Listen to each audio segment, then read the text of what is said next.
All right, so last time around when we met, we were talking about using Passport.js as a mechanism to provide authentication and authorization to folks so that folks can log in and register with your web application, right? And then we could add them to our database and then authenticate them next time they try to log in. We protected a couple pages. For instance, the profile page from being accessed from folks that had not yet logged into the system. We added a automatic check to see if the user was a valid user, and if so, if not, then you would get a 401 unauthorized response from the server. And some error message. Right now we're not doing anything with the error message, just spitting it out to the front end. But if you logged in with a real user that had been properly registered when you logged in, you were automatically sent over to the profile page for that particular user. And then now the profile page, you can navigate to it. It would remember who you were. Notice that we're not maintaining any session information at the client side. Right, in previous implementations of logging in, we were maintaining information. The state was being encoded as part of the URL. Right, the server wasn't maintaining any sessions whatsoever.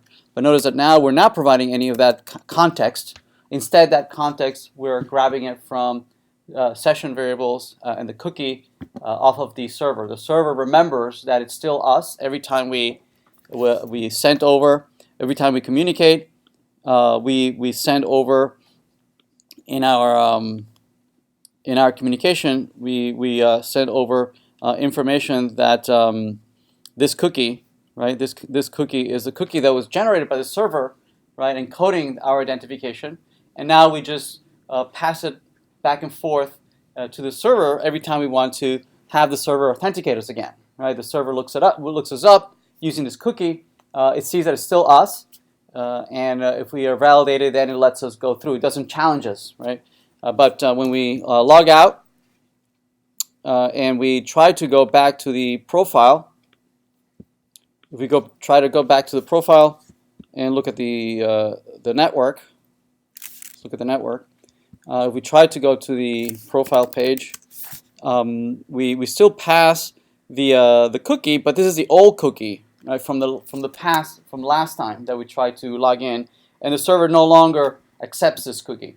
Right? It says I have since invalidated that cookie. Right? It's no longer a valid cookie. If I log in again successfully, let's say this is QMZE, and I log in. Well, presumably the cookie is now some different has a different value. And it provides the value for that user. All right. So what I wanted to introduce talk about today was the capability of being able to handle various use cases based off of the role of a user. Right. So if you are a faculty or a student or an admin, you'll have different use cases, capabilities, right? There's typically two aspects to security. There's first authenticating the user, right, and then authorizing the user. So you authenticate, you provide some credentials that allows us to identify that you are who you say you are. Once we can identify that, the next step is say, okay, well, your identity is associated to a particular role. And based off of that role, you're authorized to do these things, but not these other things, right? So you would be presented with a user interface that would allow you to do certain things, but not others. Okay.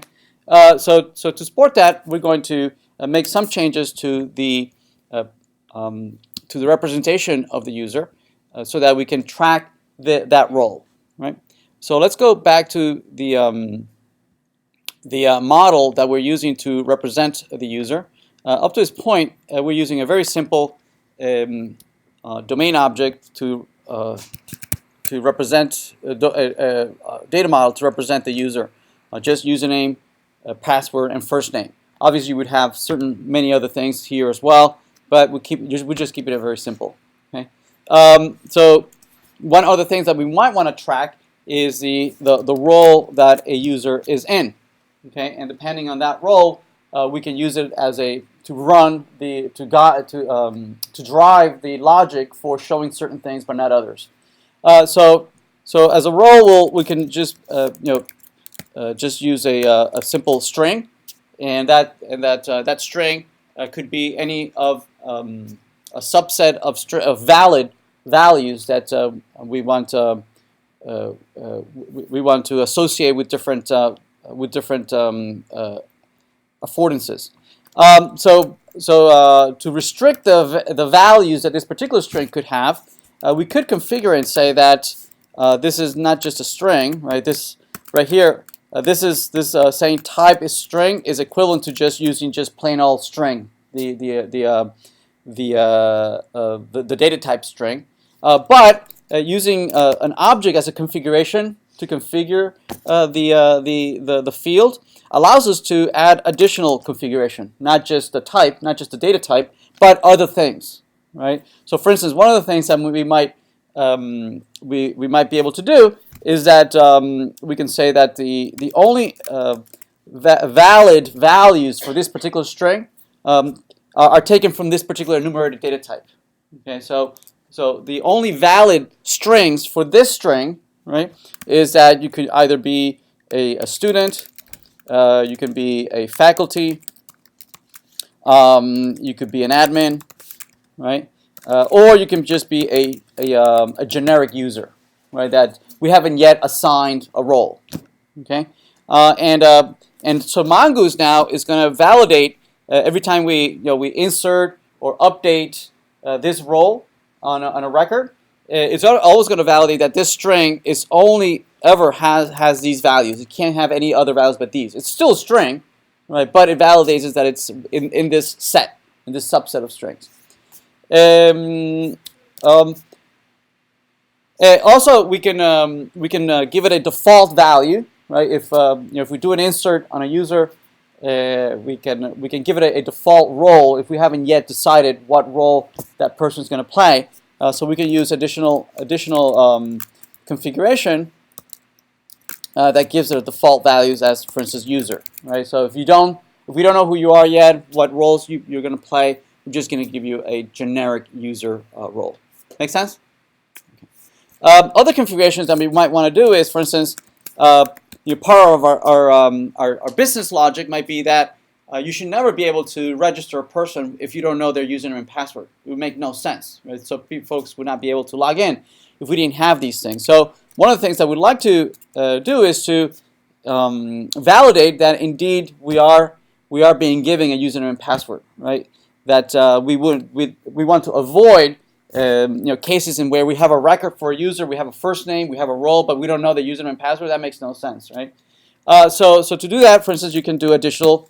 You can, again, provide an object. Instead of just a data type, you can provide an object that not only gives you the data type, but allows you to do additional configurations. So, for instance, you could say that this is a required field, right? So we can require true. And same thing for the password, right? We would not want to allow folks to create a record that does not contain a password. Make sense? All right. And we can leave the first name just optional, so we're not going to configure it. So you can give me a record that doesn't have a first name. It's okay, right? At some point, you're going to give me a first name. Yes?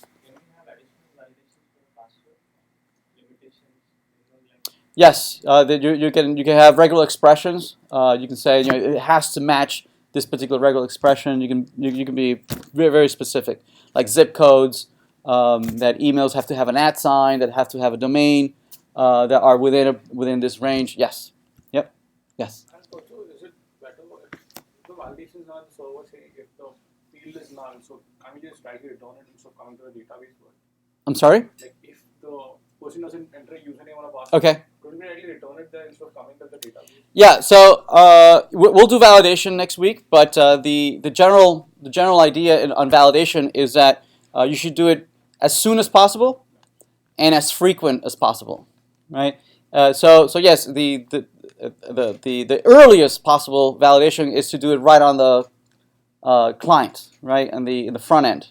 So we'll do Angular validation for that next week. Highlight fields and or not let folks submit a form if it's missing certain things. So any validation that we could do on the client side, certainly that is the place to do it. Certain things we cannot validate on the client side, right? And we would have to retrieve things from the database to perhaps validate certain things, right? So not only so even though we can validate certain things on the client, those things validations you should again validate it again as frequent as possible on the server again, right? So you validate it on the client, you validate again on the server, right? That you get the object and the object has the correct data types, right? It's strongly typed. That you ask for a date and you are actually getting a date object. And that you don't have any funny characters in the strings.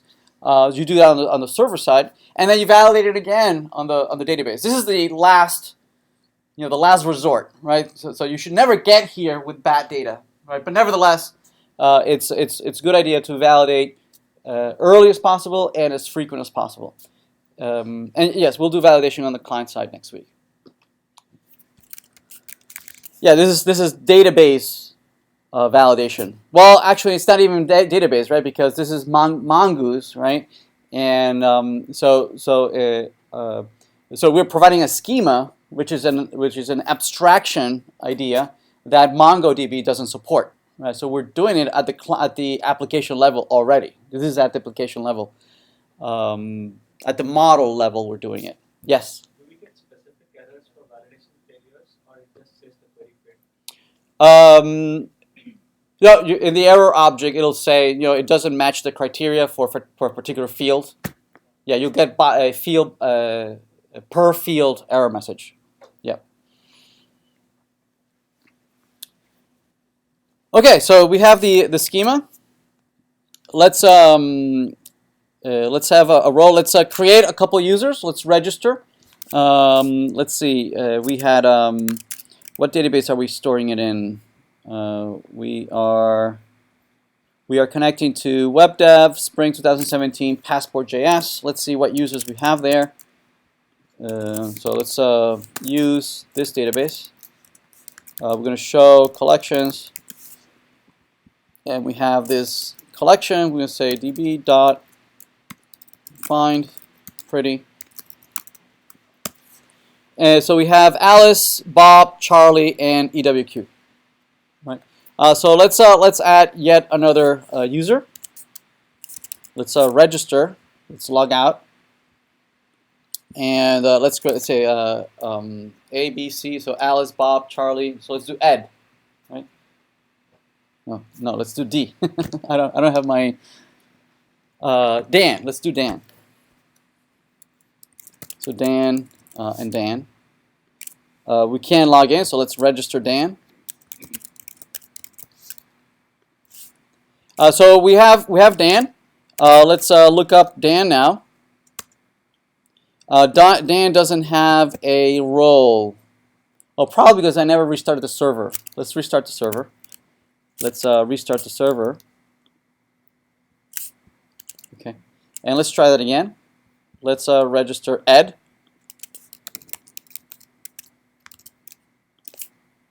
Okay, there we go. We have a role of user. Right. So if we look him up in the database, we'll see that it has a role of user. That's the default value for role. For role. I'm sorry? Yeah. What? Oh. Sure. Let's see. Let's log out and register. But actually, register. Ooh, it created it. Did I say required?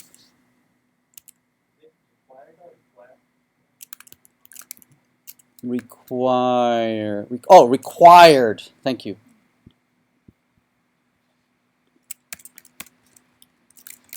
Required. Okay, let's try it again. Log out. register.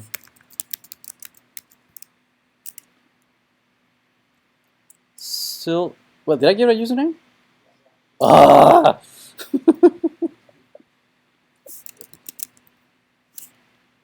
Okay, so it's giving, let's see what's saying. Friday, did we get an error message back? Let's inspect. Console, failed, the server responded with a 4.1. No, that's not it. Let's create, okay, so did it insert? Okay, I hope it didn't insert. Okay, so it didn't insert FF, but we'd never handle the error, and that would be in the create user. So here's create user, and create user is on the service side. It's this one right here, and so it's register. So here's here is then here's the, and then we would have the error right here. So we say function error, and we'll send response sent back a 400, and so send status and send back the error, which we're not handling, right? So let's try it again.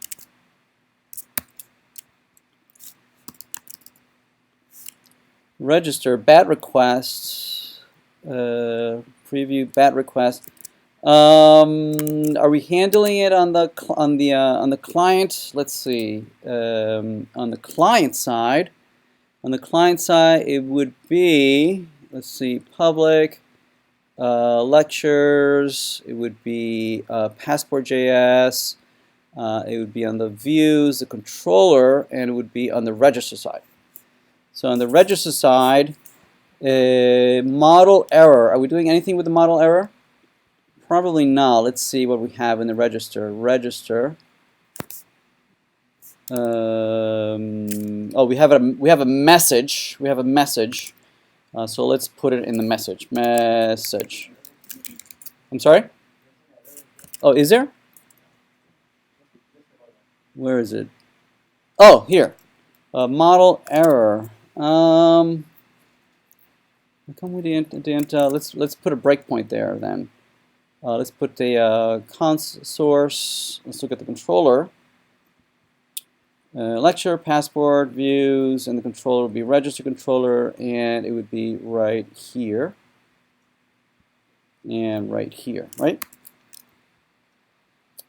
And register. Oh, it just says bad request. Let's see. We have config, parameterize, serious transformer request, headers, status, object, bad request. Anything else? Transform request, parameterize. Serialize transformer request. D.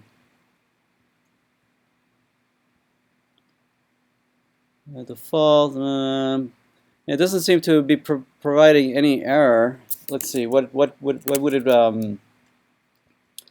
it display on the server side? On the server side, let's go back to the server side, and let's do a console here. Console log error. Let's see what comes back here.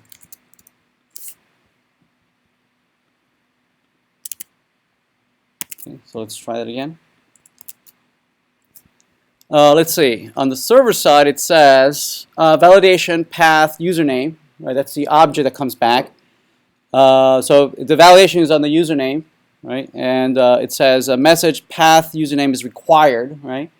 So yeah, you could use that information to extract this information, generate a valid error message that can go back to the client. Okay. Right. All right. Okay. So we have a role. We can log in. Did I create ed? I think I created ed, right? Successfully. Yes, I did create ed. And Dan. Oh, Dan doesn't have a role. So let's use ed for now. Let's use ed for now. So what we'd like to be able to do is create certain pages that that some users can navigate, but not others, right? So, for instance, let's create an admin page that only administrators should be able to navigate to.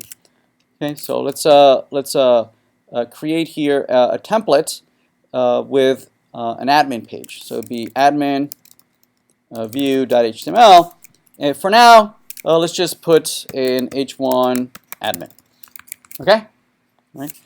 And let's add that to our navigation here, and say that when we see the admin route, we want to load the following template. So template URL. We want to navigate to views, user.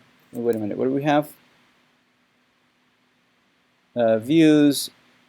Okay, so maybe not user, maybe admin. And then in there, templates, admin.view.html. So let's move admin to its own directory. Right? So let's create a directory here where we're going to put all the admin stuff would be here, right? So let's drag admin view in there. Let's put it in there. Okay, everybody okay? All right. So let's see. Did I type in? Okay, there we go. Let's try now to navigate. Notice that if I go to templates, did I put it in the right place? Templates. Oh, I didn't put it in templates. Let's put it in its own in the directory templates. Let's put admin in there. It says that I couldn't find it. Let's try it again. There we go. I can navigate here without logging in, right? So this page is not protected, and we could certainly protect it using the same way we protected the profile, right? Check to see if the user is logged in, right? But right, even if I do log in, right, and log in as Bob and Bob, and I log in, I can still go to the admin page, right, even though I'm not an admin, right? So protecting it is not enough to say, are you logged in, right? We want to go a little further. We want to check, are you an admin, right? Which not only do you need to be logged in, but your role has to be set to a particular value, right? What we could do is that one way we can do it is that if you log in as add comes back with a role, and we can certainly protect it using the logic in the client side, right? Just says check to see if the role is admin, right? And if it is, then let them go. By perhaps just providing a link here that would allow us to navigate to admin and show it or not show it based on that role. We're certainly going to do that, right? But we also need to add the capability of checking with the server, right? Whether this person is in the right role. We should never only ever we should never only rely on the client side data, right? Everything that is on the client side is public, right? All the JavaScript is public source code, right? So folks can look at the source code that we wrote to protect ourselves.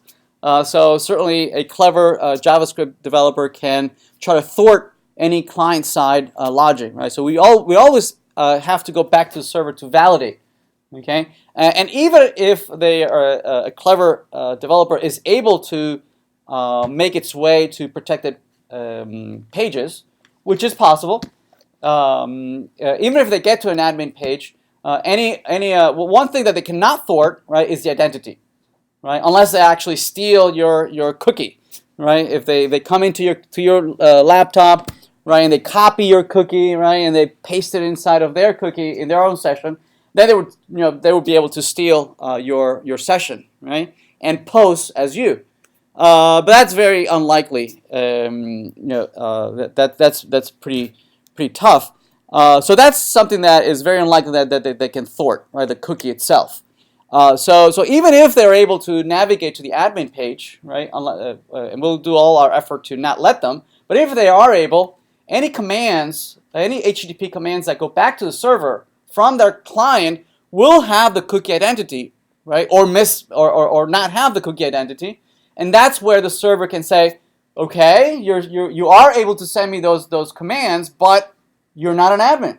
Okay, so even though you might be able to get to unauthorized places, you wouldn't be able to do anything there anyway. Okay, not even do a request, right? For a request for users, because only an admin should be able to do it. Anyone who's actually, if the cookie that you give me has to have the role admin. Yes. So let's do that. Let's do that. So what we want to be able to do here is that in our protection here, we would like to be able to do something similar like check login that we did to protect the profile page. We also want to protect the admin page, right? This admin page right here. Right, so let's do that. Let's do something very similar to what we did with the profile. Let's do it for the admin. We're going to check to see is admin. Now, is this an admin? You know, is it an admin? And if they are an admin, we're going to bind the the object, the user object, to an admin user. Okay. All right. So the code is going to be very, very similar to check login. So I'm just going to copy that. Oops. And the name is going to be isAdmin. Can't type today. Jeez. isAdmin. It's going to use the same user service that we wrote earlier.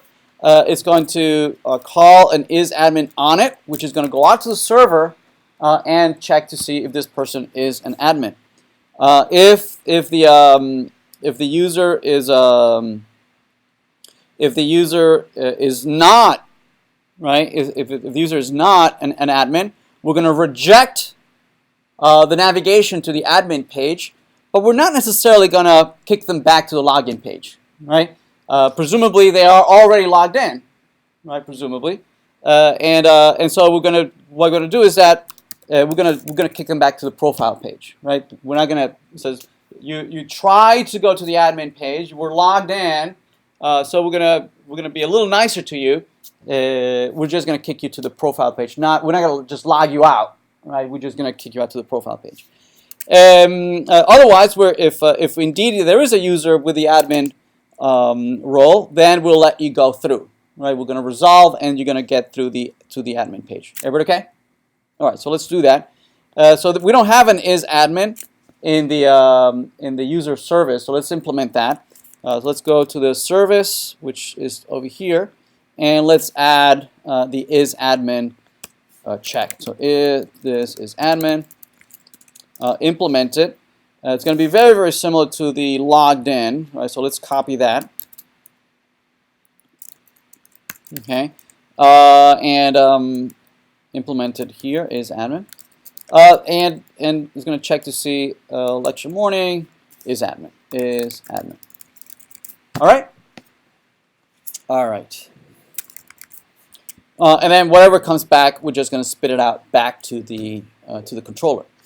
Right. So let's now try this again. Let's try to log in. And try to go to admin page. Notice that it comes back saying, nope, sorry. It's not letting us navigate, so it's protected there. But really the error that we got back is from the server, right? The server saying you're trying to reach a post to a URL that is not configured, it's not mapped to anything. So let's go out to the server and implement that post. All right. So let's move over to the server side. And this would be on right here, right? And let's implement the isAdmin right here. So isAdmin. Implement it in a function of the same name, which is going to be very similar to the logged in function. So let's copy that. Right. So here we have isAdmin. And here we're going to check to see not only are you authenticated, right? That's going to become true or false, but I need to check also your role, right? So what we're going to check is that are you authenticated, and is the currently logged in user? Well, first we're going to check to see is there a user, right? You might have typed admin right? Right, even when without trying to log in, right? So let's check that. I'm going to do a request. Well, actually, no. If a request is authenticated, we'll take care of this request. So I don't need to check for that. Request.role, right? Is that equal to admin, right? If it's admin and if you're authenticated and your role is admin, then I'm going to return the user object. Otherwise, I'm going to return a 0. Okay, so let's restart here, right? And let's try log in again. So I'll log in as ed. Nope. Ed. I'll log in. So the role is user. And if I do a try to navigate to admin, notice that it went out to check for admin and it came back as 0, right? So it didn't return an object, a user object. So it's leaving me here in my profile. It's not letting me go to the admin page, right? So let's promote add to an admin role, right? So that we can navigate to the admin page. So let's do that. Let's promote ed. We'll say DB the user. We're going to say we're going to update a user whose username is ed. Okay, we're going to change their role to be admin. Close. Okay, let's see. Ed now is in the admin role, right? Now if I try navigating, right? If I try this again and just say admin over here. Notice that it does not let me navigate to my admin page, right? Because notice that every time I try to go to the admin view, it goes out to the server again to check to see if indeed you are in that. I get a user object, and I let you navigate to the admin page. Everybody okay? Make sense? All right. A little more convenience would be for the profile page to have a link that allows me to navigate to the admin page, right? So let's add that. Let's go back to the profile page and add a link that allows me to navigate there. So a hyperlink here. Let's create a hyperlink here. That navigates to the admin page. So this will be href. Are we using, which Angular version are we using?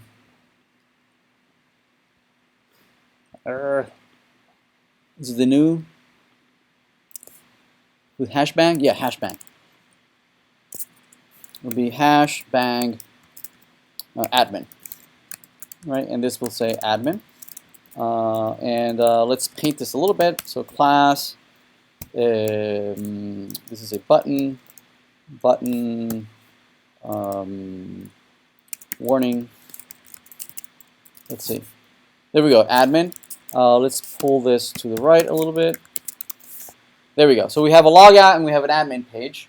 And since I have in the admin role, I can click on the admin and I can go there, right?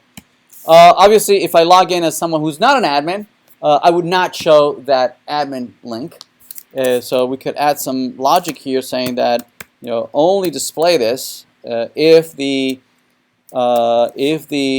model current user dot role is equal to admin, right?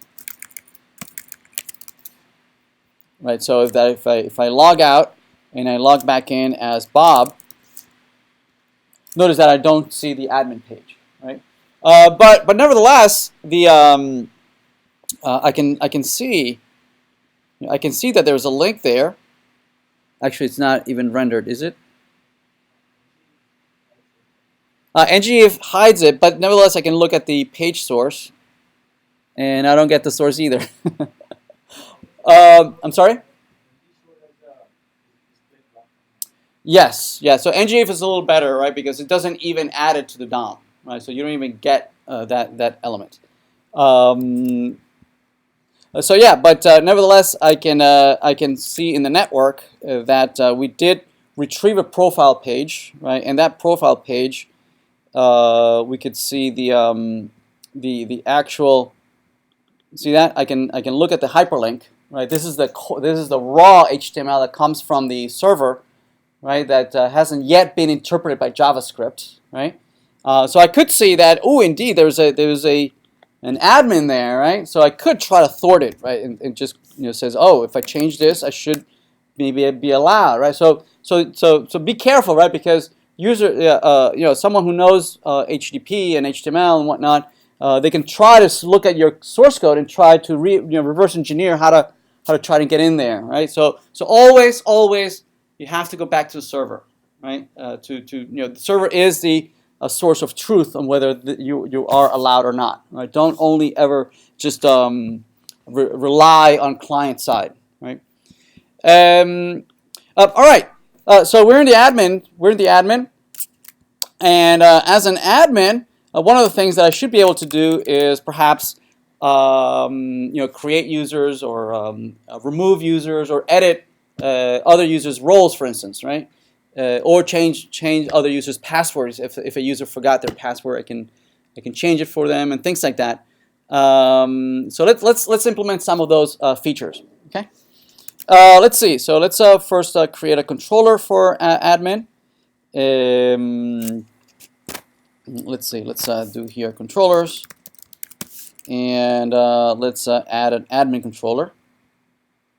So this will be admin controller JS, and this is function, and this would be what's the name of the app? Passport app, right? Okay. So this is Angular dot module. Passport app, and we'll create a controller called the admin controller implemented in a function of the same name. Okay, and probably is going to use the same this user service. And one of the things that I would like to be able to do is retrieve all the logged in users and perhaps have a nice list of all the users that are currently registered, right? And be able to manage those users. Okay.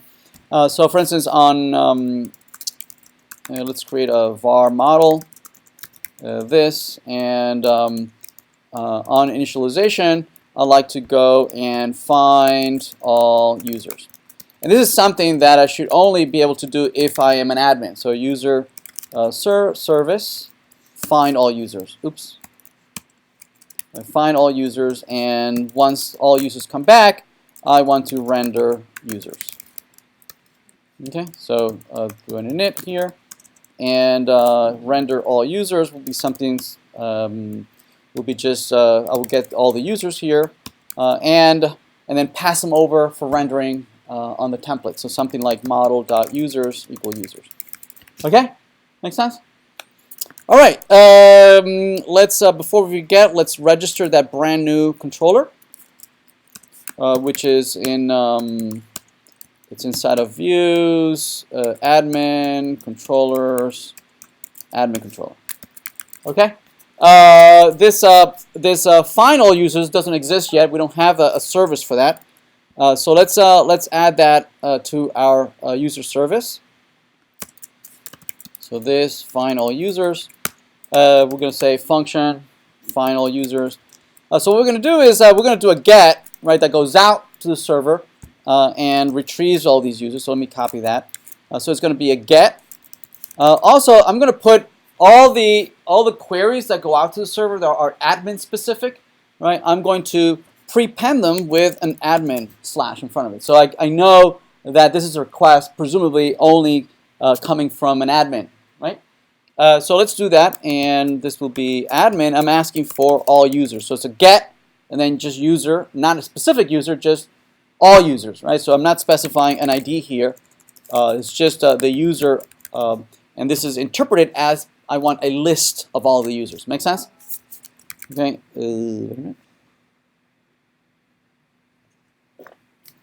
All right. So if I log out and I log in back in as ed and do a login, and I try to go to admin, let's refresh. Okay, it's not going out to the server yet. That's probably because we never configured the controller for that template, right? So let's go back to our config. I think it's here. There's our admin template. We're going to say that this template has a controller now, and the controller is called the admin controller.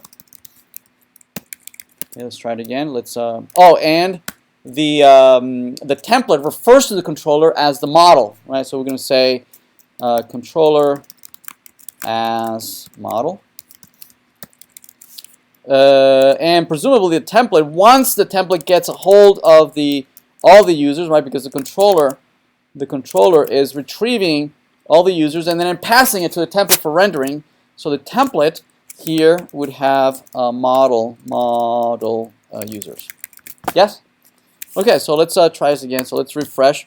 Notice that it went out to the server, but the server says, I don't have a get, right? I don't have that get. You're asking for that URL that is not currently mapped.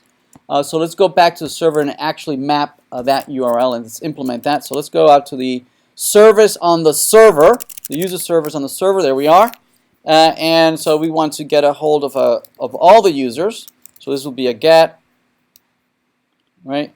I'm prepending all queries that are admin specific with admin. Right, and then you're asking for all the users. So this will be handled by find all users, right? Following the same name that we used on the client, right? We called it find all users. I tend to use these naming conventions, the same on the client and the server, just to keep it straight in my head. That what maps from the client to the server. Okay. All right, so let's implement that. It'll be something like.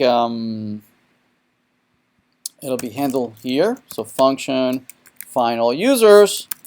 This will use the user model.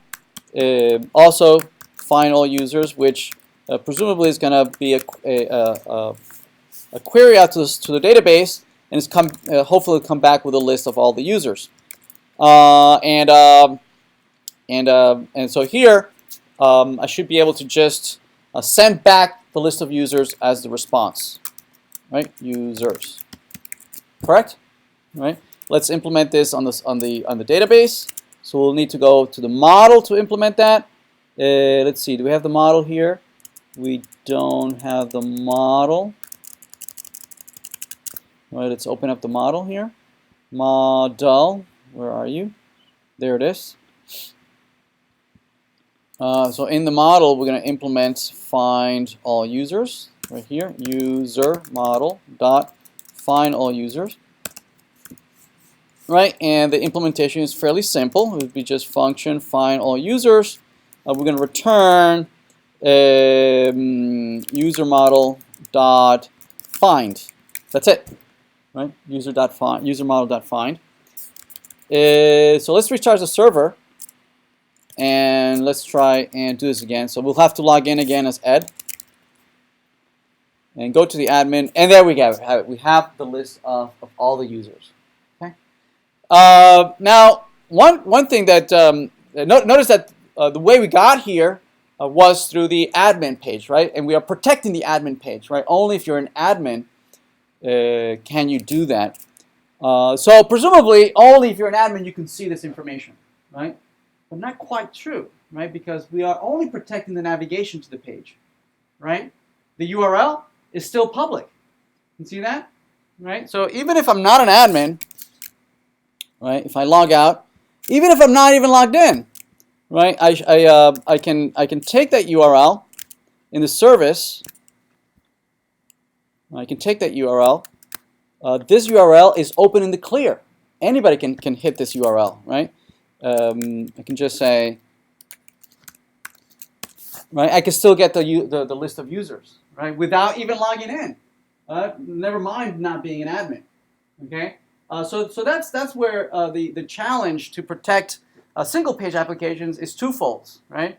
On server side applications like PHP or JSPs, ASPs, right, is enough to protect the navigation to a page, right?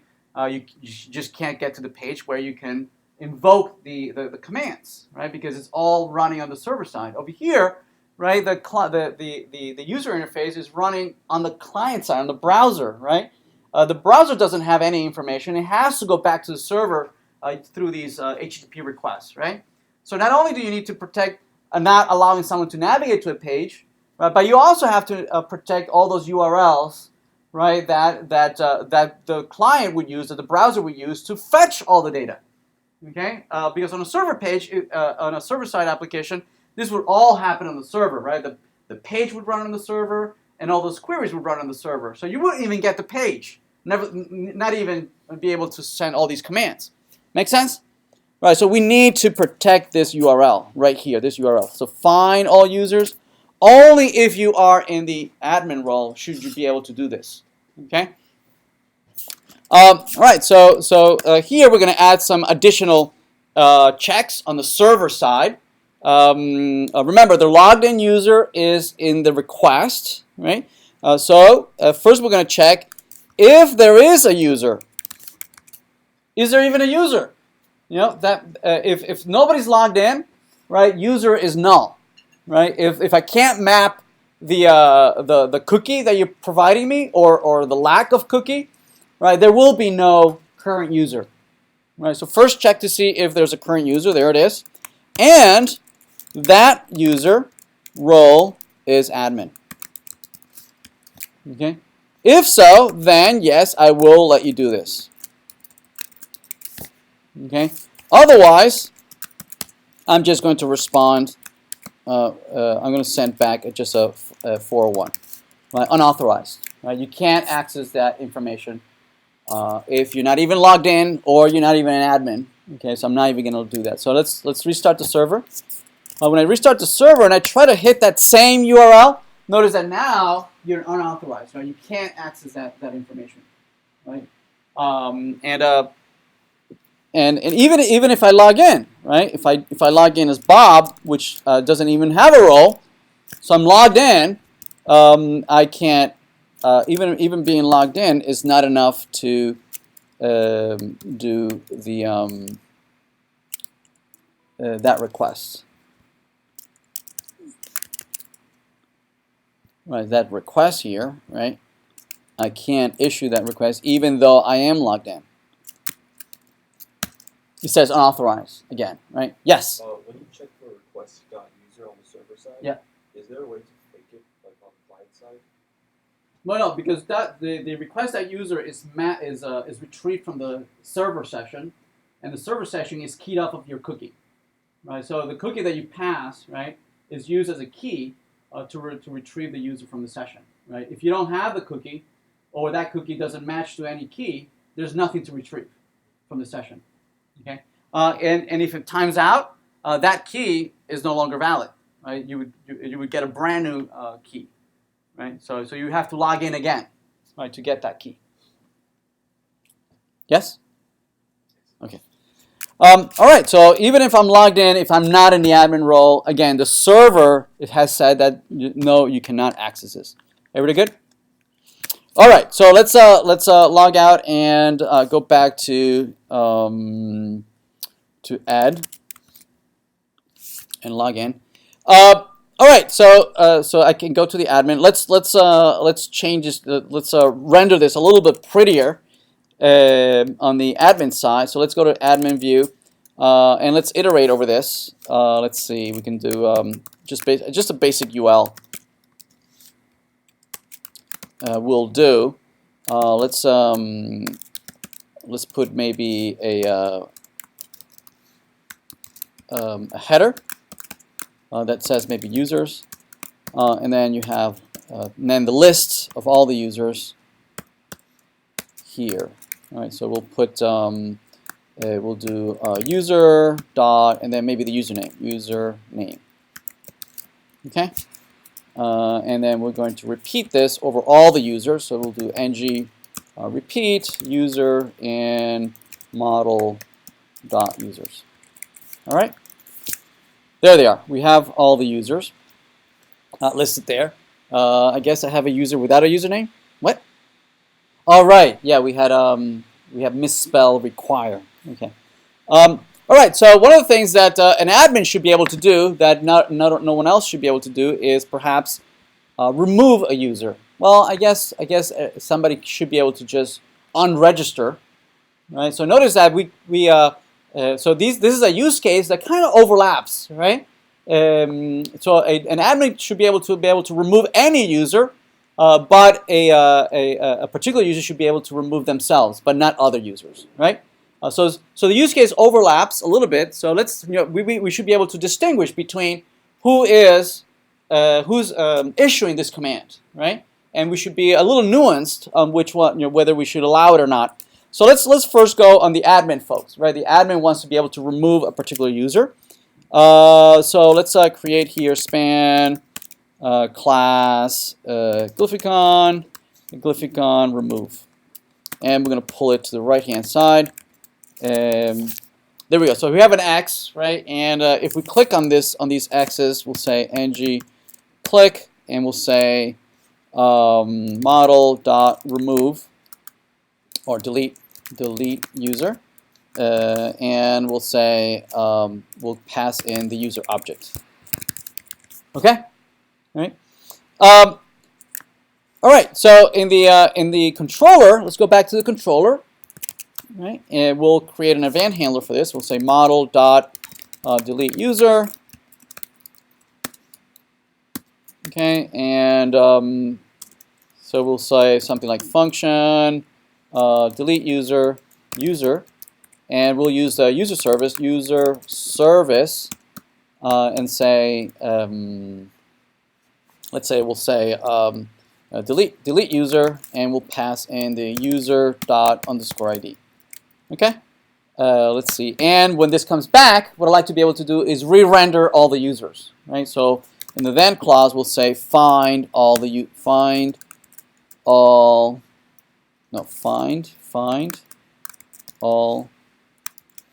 users. There it is. Which will render all the users again. Everybody okay? All right. So let's go back. And let's implement this delete user on the service. Right, so here's the service. No, that's not the service and the client. So this will be this dot delete user, implemented in delete user. So this will be function delete user, which gets a user ID. And let me copy this. Let's see, do I have one that has an ID? I'll just grab this. All right. And so we're gonna generate an HTTP delete on the user, and we need to pass the user ID as an attribute here. So as a parameter, this will be user ID. All right. Okay. So if we render this and we try to run it, obviously if we click on it, right, we'll generate delete. But again, the server is not ready to receive this command. So let's go on to the server side and let's implement that. Let's see, we can say user, and then this will be underscore user ID, and this will be a delete, and this will be a delete user.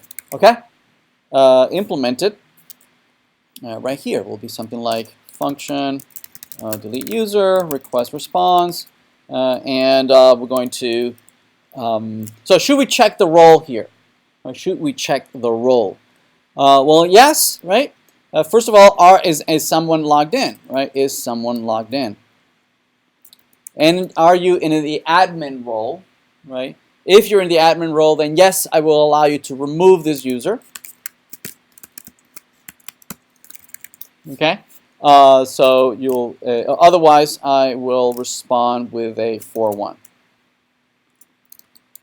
Okay, and so this will be something like user model, right? User model dot delete user, and we're going to pass in the parameter params dot user ID, and function. This will return a status, which we're just going to respond, send back a 200 saying that everything's okay. All right. Okay, let's see. So let's implement the delete user in the model. So here's user model, and implement it right here. So user model dot delete user equals delete user, right? Function delete user, which gets a user ID, which uses the return dot user model dot remove, and the criteria is that I want to remove by the ID, user ID. Okay, all right.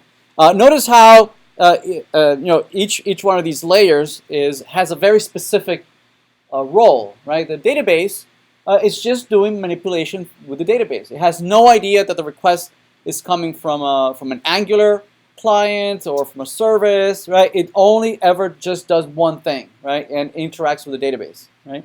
And same thing with the servers. The only thing that the service ever does is that receives HTTP requests and then it delegates to somebody who can actually interact with the database. It never interacts with the database itself, right? It delegates that to the data to the data layer, right? It's once you enter with a particular structure, it makes it easy for developers to understand a pattern, right? So that they can know where things go, right? What bucket do I need to be working on depending on what it is that I'm trying to do, right?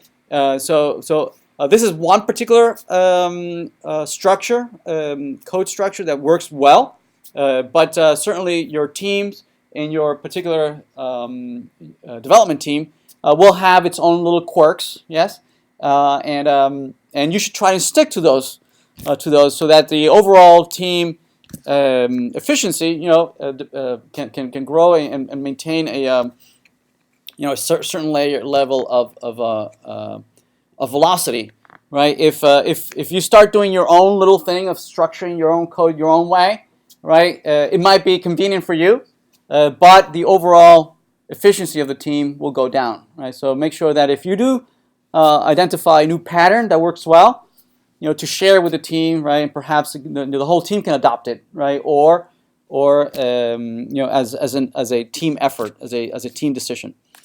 All right, so we delete it. Let's try this. Let's restart the server.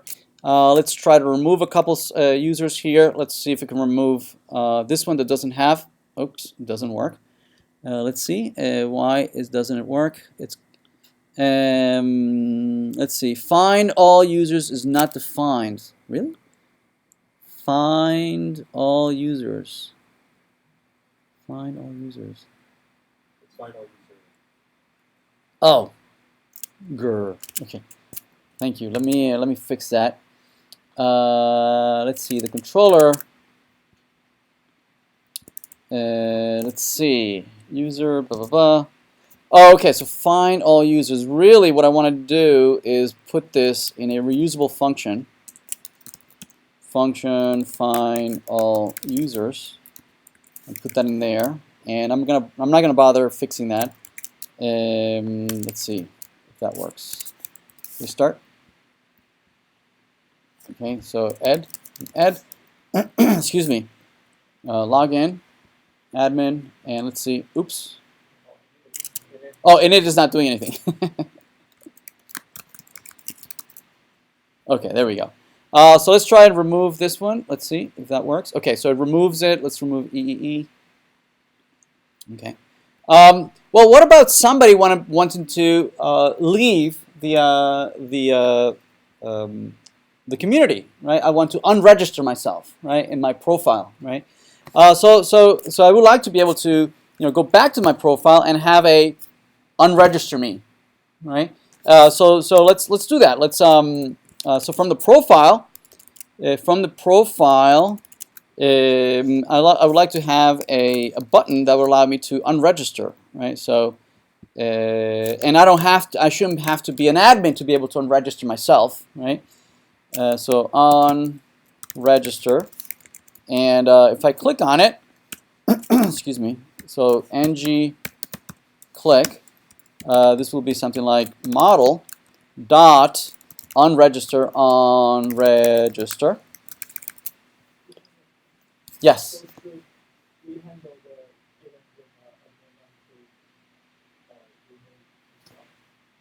When the admin wants to remove themselves? Sure. I guess an admin let's see. Only another admin can remove you, I guess. No. I guess another admin can remove, but you can't remove yourself. So you want to check to see, am I an admin, right? And is the ID of the currently logged in user the same ID of the user you're trying to remove? If those three things are true, then no, you're not going to let it happen, right? Perhaps. Just not show it. Yeah, that could be a logic. Yeah. Okay. So don't show this. So you're saying that if I'm an admin, if the role is not an admin, then show it. Right? Is that what you're saying? Something like that? Yeah, I guess so. Yeah. I'm not going to do that. But yeah, that could be something that you could do. All right, so there we go. Unregister, and let's make it red. Unregister, and we'll do it danger. And if I click on unregister, in the controller, in the profile controller, do I have the profile controller here? I do not have the no, I don't have it. All right, so let's open it up.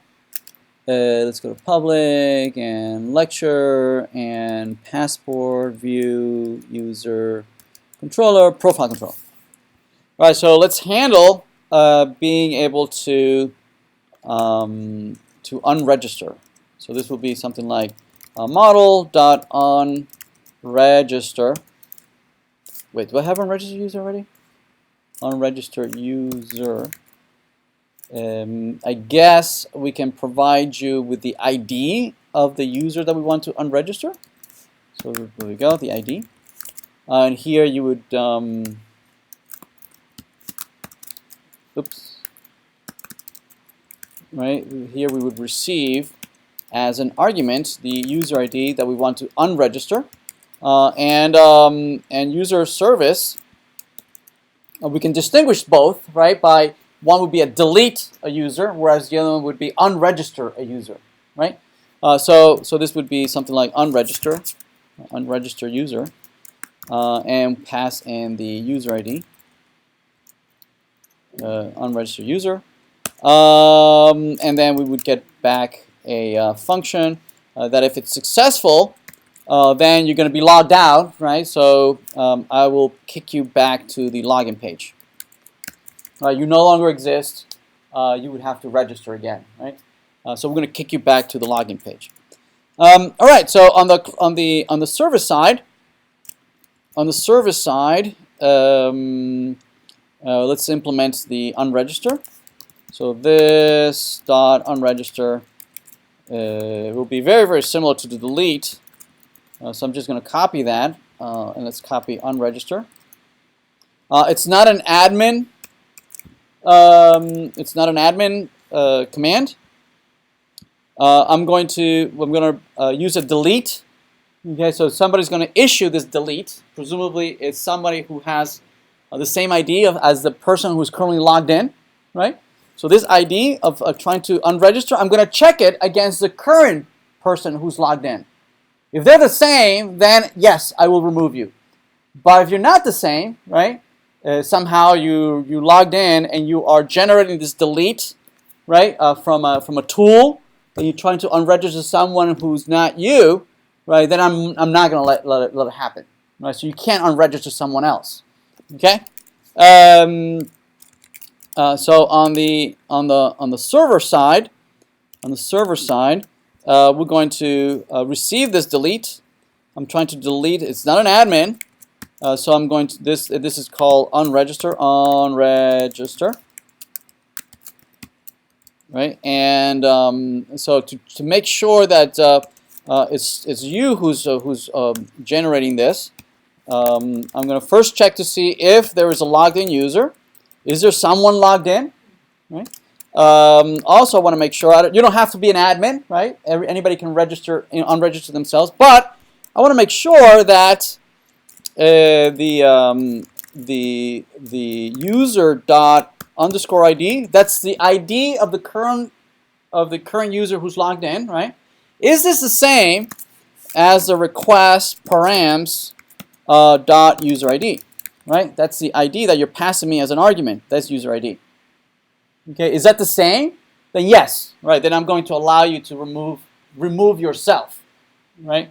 Again, remember these commands, we are issuing them from our user interface, yes? But there are tools like Poster, right? Poster is a nice plugin for Chrome, right? That allows you to send, right, posts and deletes and gets and puts, right? From the tool without the user interface, right? So somebody can start poking around, and sending random puts and posts and deletes, right, to see what they get back, right? Trying to reverse engineer how our application works. Yes. So we're going to make sure that if they indeed are able to send us a delete, what they can't do is send a cookie because they don't have the cookie, right? So they can't unless they steal somebody's session, right? Somebody's cookie.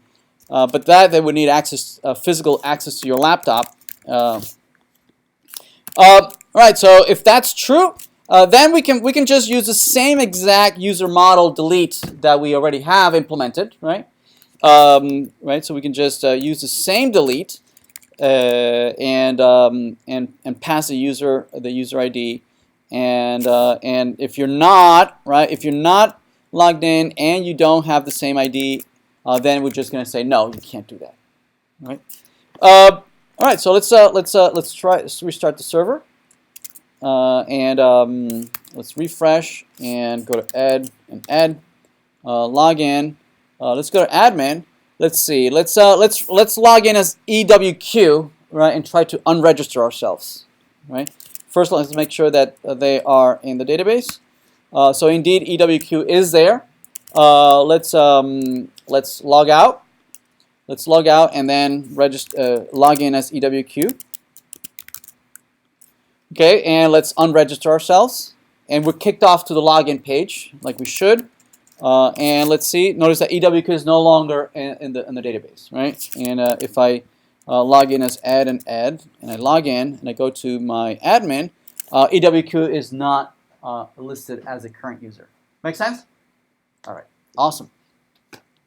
What about being able to modify or update certain attributes of the user, right? For instance, perhaps me being an admin, I like to be able to promote other folks to have the same or different roles, right? So to do that, let's add here an input field that would allow us to change that person's role, right? So let's do that. So in the admin view, let's add an input field. So an input field, and this is going to be tied. The value of the input field is going to be tied to the current user's role. Right. So if we re-render that, right, we see that we have their roles right there. See that user, admin. Okay. Also, let me put her on the right hand side. Let's pull that to the right hand side so it looks a little bit prettier. So let's see, class pull to the right. That looks awful. Let me change that a little bit. There we go. It's a little better. Perhaps a better way to represent this instead of a list, perhaps we could maybe use a table, right, and have each one of these in columns, right.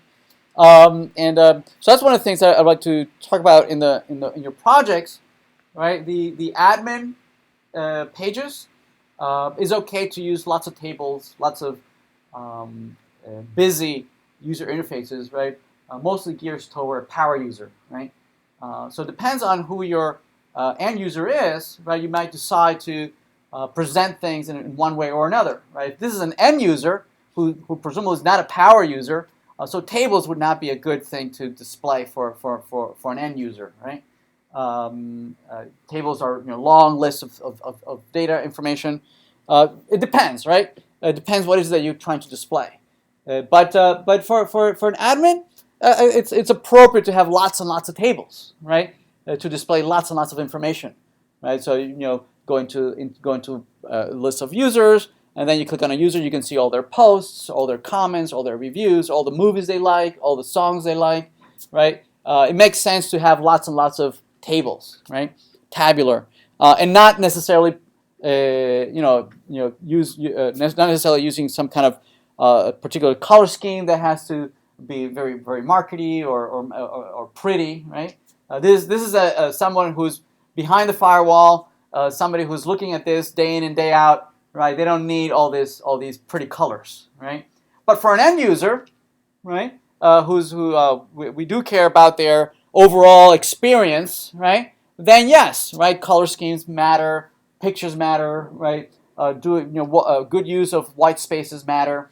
It doesn't mean that for the admin it's going to look awful, it's going to look terrible, but right, it's more functional driven, right?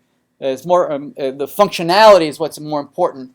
Whereas for the end user, fans and whatnot, faculties, users, students, those are end users. The presentation matters much more, right? The user experience matters much more. All right, so I'd like to be able to modify somebody's role. For instance, I'd like to change Dan's or Charlie's or Bob's. So to do that, I'm going to need kind of like a checkbox, right? So to issue the command to update that particular user. Yes? So let's add a checkbox to the end here. So it'll be an OK checkbox, OK. And the function will be to update that particular user. Yes? Right, so let's see if we can have a checkbox. No, doesn't look like a checkbox. Oh, pull OK. No, pull right. And this is the glyphicon is OK. There we have it. Let's change the order a little bit. Okay, we have it OK all the way to the right-hand side. And if we click on that, we're going to issue an OK, an update event to the controller. So let's go back to the controller, the admin controller, and add the event handler right here. Implement it right here. So function update user. Here's the user object. Yes, that would be better. And certainly, I would expect that you would implement this as a drop-down. Yes. Let's see. So here you would say user service dot update user, and you pass the user object. And when it comes back, I want to render all the users. All right. Careful not putting the parentheses here. See that? See the difference of putting parentheses there or not putting them? You're saying that at some later point I want that function to be invoked. Instead, if you put this, it's going to invoke it immediately, right? And not invoke it later, right? When we really want to. Okay, this is an immediate invocation of the function, right? As opposed to call it later as an argument. Okay. All right. Let's see. So let's implement the update. Let's go to the service on the client side, and let's declare an update right here. So this dot update, and implement it in update user. So here's the user object. Let's copy this from delete. We want to pass a user ID. So this would be user._ID, right? And we're going to pass the user object. And this is going to be a put. Remember, when we are updating something that already exists, we use puts, right? All right, so on the server side, we need to listen for that incoming put. So let's go on the server side. Let's listen in for that incoming put. So it's be right here. So this is an admin command, right? So we're gonna hide it behind admin. Okay, did I use admin on the client? Did I forget to put an admin? Yes, admin. Because we want to be able to distinguish between an admin updating any user or a user updating themselves, right? Same thing, right? They kind of overlap. Same thing that happened with the delete, right? So I should be able to delete myself, but an admin should be able to delete anyone. Same thing with updates, right? As an admin, I should be able to update anyone, but as a regular user, I should be able to update myself. Okay, so user, there it is. So on the server side, we have the update user, which we're implementing, right? Update, and it's a put. So it's a put, and I believe the URL is correct. Okay, let's implement update user. So this will be function update user request response, and we're going to say we're going to check to see if you're an admin, right? So if request. Now, what we could do is that notice that it's kind of cumbersome, right? To have to every single time check to see is there a user, is there an ID, is it blah blah blah, right? And we're using it over and over in different places, right? For instance, this admin, I have the same logic several times, right? So it'd be great if instead, what we could do instead is update user, right? Use the same technique we used earlier of passport intercepting the incoming request, right? And then modularizing and putting it in a single place the check to see if you are an admin, right? So if we could put here, admin or check admin, right? And so what we could do, right, is that we could do a function check admin that has exactly the same thing, request and response, right? That's going to do that check for us, right?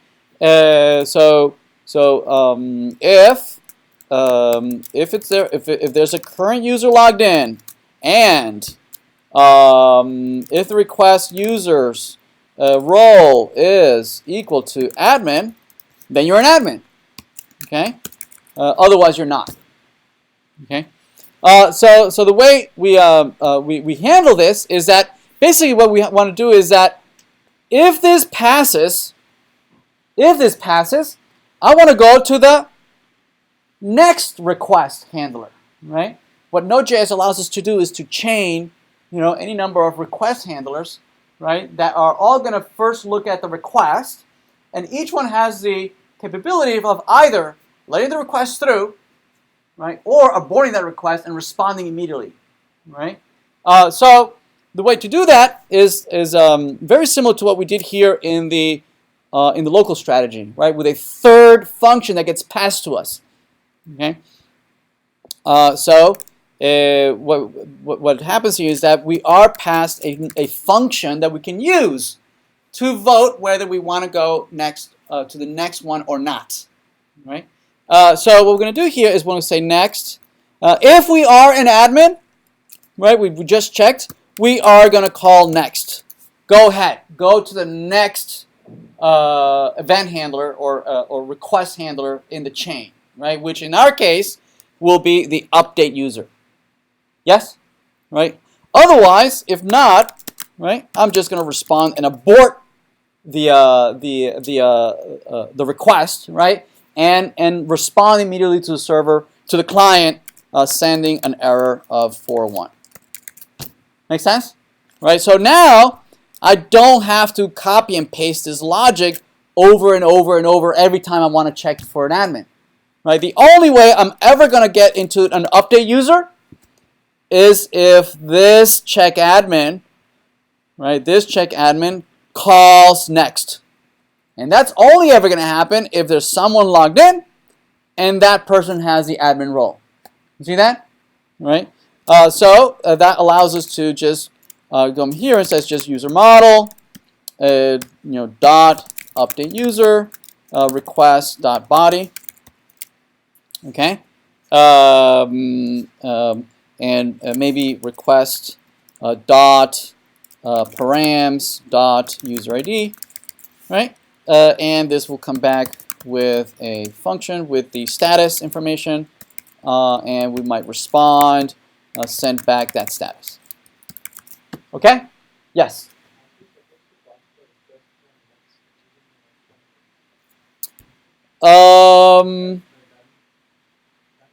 No, everybody shares the same request in the chain.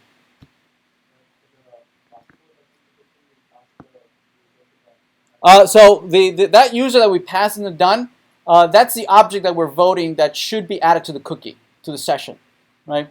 Because here we're going a little further in the passport handler. Not only are we does passport add a whole bunch of things to the request, like the user and all those things, but it adds it to the session. Yeah.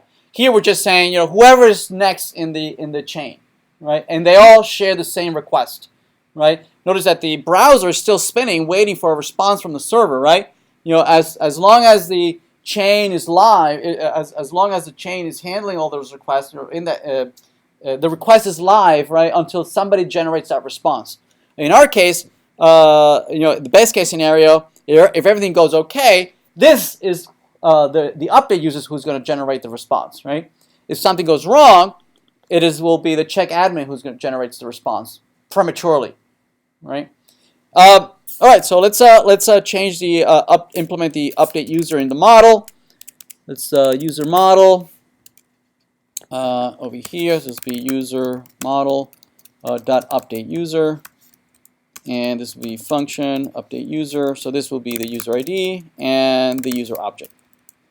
And in here we'll say return user model dot update based on the user ID, right? Keyed off of the ID, so this is user ID. So we're updating that particular user, and we are setting all the attributes in the user. So we're just going to pass user object, right? So all the fields are going to be updated. You might want to be a little more granular, right, and say that I'll only allow you to change only the first name, last name, email, phone numbers, but I won't let you change the username, for instance. Right? So you could be a little more specific, more granular in what it is that you want to set. Here I'm just setting everything, right, all the fields. Okay, so let's restart and try to log in as Ed. Log in and go to the admin, and let's try changing Bob's to an admin. I say OK. Not sure if that worked. Let's refresh. Okay, looks like we were able to change Bob to an admin. And if I log out and I try to log in as Bob, you'll see that now I also have the admin link. So I also can do changes and modifications and whatnot. But what about if I'm not an admin, right? If I log in as Alice and I'm not an admin, I still want to be able to change my first name. Okay. So in the profile page, I might have an input field, a set of input fields that allow me to modify certain fields, right? So for instance, I'm going to have an input field here whose model is tied to the model current user first name. Perhaps that's the only thing that I can change. First name, I won't allow you to change your username, things like that, right? So all the input fields here would only be the information that you can change. So this is form control. And maybe here a button that allows us to change our profile information, right? So if we update profile, and so if I click on it and you click, it'll go to model.update profile. Again, we want to distinguish between changing a profile or changing a user. So this is user update. We're going to pass in the model current user. Okay, and so on the controller, let's do that. Let's implement that event handler. So it's be model update profile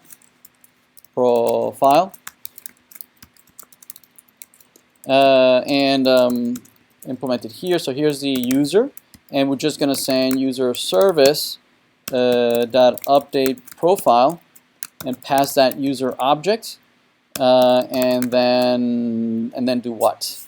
then just stay here, not going anywhere. Maybe provide a message. So model.message profile successfully changed, updated, right?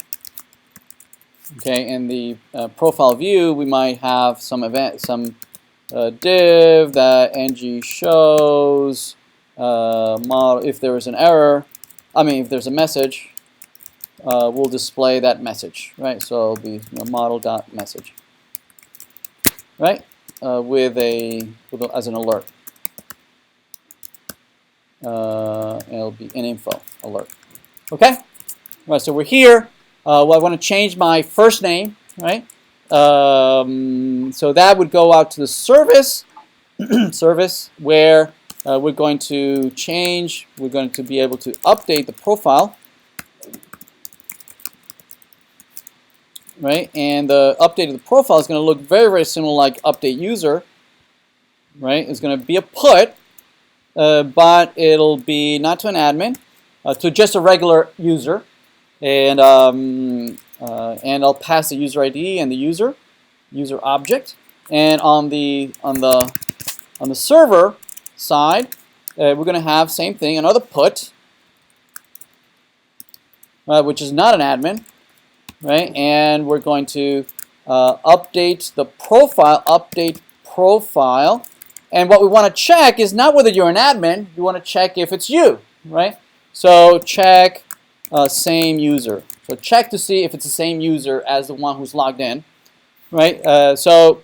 Which we already implemented, right? So let's copy that. So let's do here function check same user request response, right? Response next, which we have the logic here. We've been doing it right here, right? This is the logic.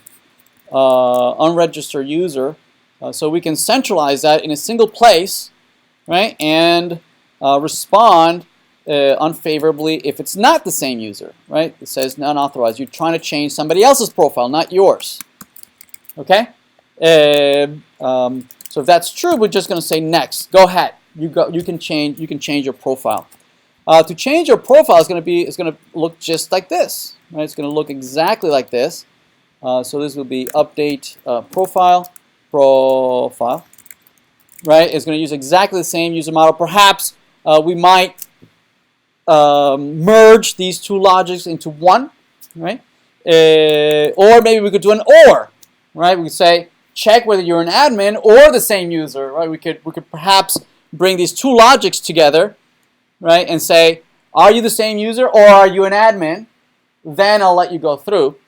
So there's update profile, which uses exactly the same user model. Let's restart the server and let's see if I can change this. Let's log in as Alice, and change it maybe to Alicia. Successfully, let's reload it. Yes, we were able to change to Alicia.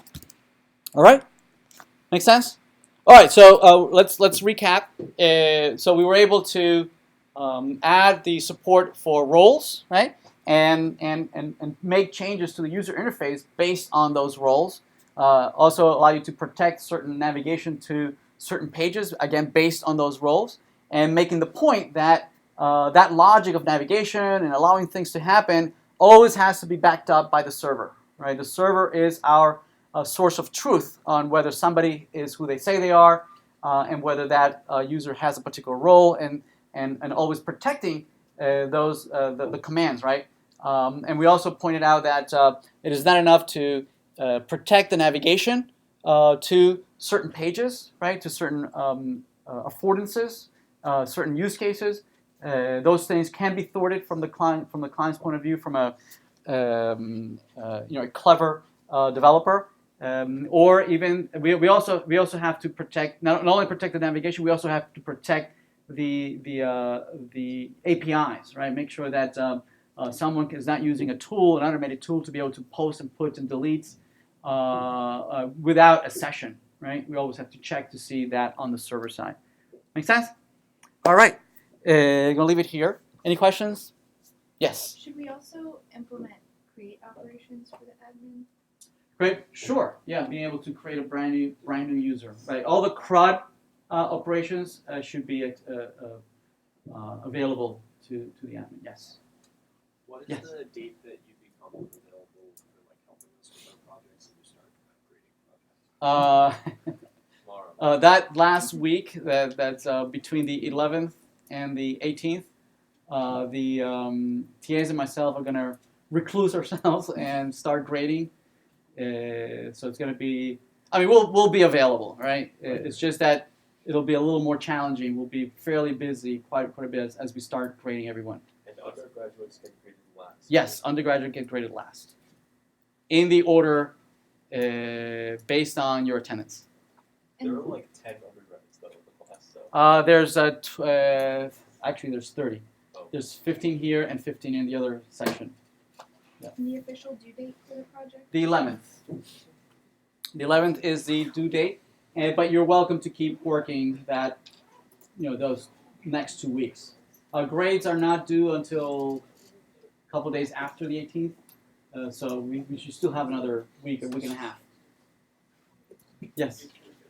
I'm sorry? Yes, certainly. Are we getting our last 2 assignments? Right. So assignment 6, the security assignment. The project you need to create security logins, passport, and whatnot. You're welcome to use that implementation for your project as your last assignment number 6. So you don't have to add the security to your assignment. You have to add it to your project. So I hope that should help you a little bit, so that whatever you do for the project, logging in and admin, all those CRUD, and be able to log in as Facebook, Google, blah blah blah, that will be used as your 6th assignment. So we don't necessarily have to submit Assignment number 6. with the tag. Right. Okay. Yes, your project will be Do we used need for that. to let you know that, or that it will be in our project? No. Or I'm going to expect it as part of the project. So that means that it won't be, assignment 6 won't be due till the till we grade you for the project. All right. All right. Thank you.